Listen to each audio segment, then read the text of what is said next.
برای همین عزیزان نباید در این عمری که پروردگار برایتان داد، خیلی که گفتم هو الذی خلق الموت والحیات لیبلوکم ایکم احسن عملا، تا ببیند که شما چه عمل انجام میدهید در این زندگیتون، در این عمرتون.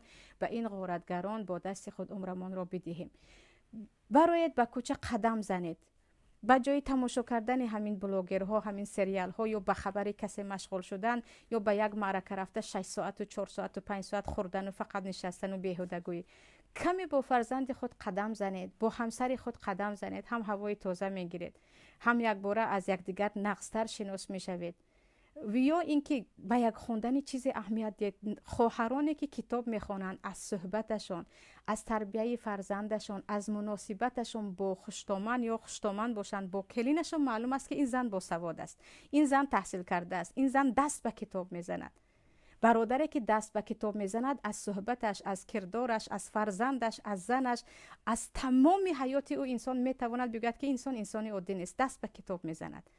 اما با دیدن اینها، یک چی خیلی گفتم، آنهایی که به سریال مشغول هستن خودشون به سریال تبدیل شدن که یک سریال بی‌معنی است حیاتشون. آنهایی که فقط از پای گوش کردن بلاگران هستن، میبینید که در خانهشون فرزندشون به چه حالت گرفتار شده است، زنی خانهشون به چه حالت گرفتار شده است.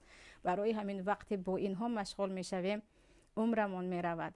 از چیزهای مهمی که ما باید به آن اهمیت دهیم اهمیت نمیدیم. بیاید قلم و کاغذ گیریم، بنویسیم که هدف ما چی است برای یک سال.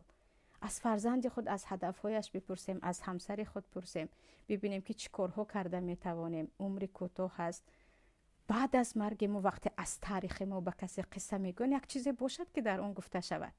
اومد کار کرد، خانه ساخت، خانه هاش هم نیم کاله ماند، چند بلاگر رو تماشا کرد، سریال های زیاد ماشاءالله تماشا کرده بود و مرد و رفت. این گونه نباید از خود یک ننگ بسازیم، تاریخ بسازیم که فرزندانمون باشند که پیروی ما باشند، از دست ما کار ساخته باشد که در نزد پروردگار هم روز قیامت شرمنده نگردیم.